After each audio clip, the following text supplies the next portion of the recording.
Game changer promotion సంగతి ఎలా ఉన్నా బజ్ గురించి మాట ఎలా ఉన్నా ఈ సినిమాకు మాత్రం అజిత్ సినిమా పోస్ట్ పోన్ కావటం బాగా కలిసి రానుంది. విడాముయర్చి పోస్ట్ పోన్ ను శంకర్ ఎలా యూజ్ చేసుకుంటాడో చూడాల్సి ఉంది. ఒక్కోసారి అన్నీ కలిసి వస్తుంటాయి. గేమ్ చేంజర్ కు కోలీవుడ్ మార్కెట్ అలాగే కలిసొచ్చింది.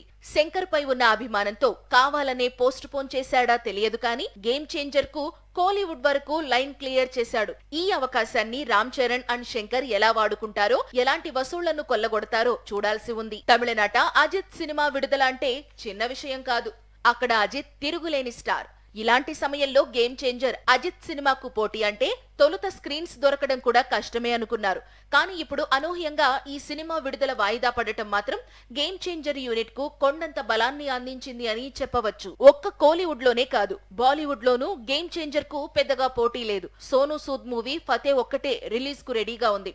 ఈ దశలో శంకర్ కనుక మ్యాజిక్ ను రిపీట్ చేయగలిగితే మాత్రం పాన్ ఇండియా వైడ్ గా మరోసారి తెలుగు చిత్రం దుమ్ము రేపడం ఖాయం.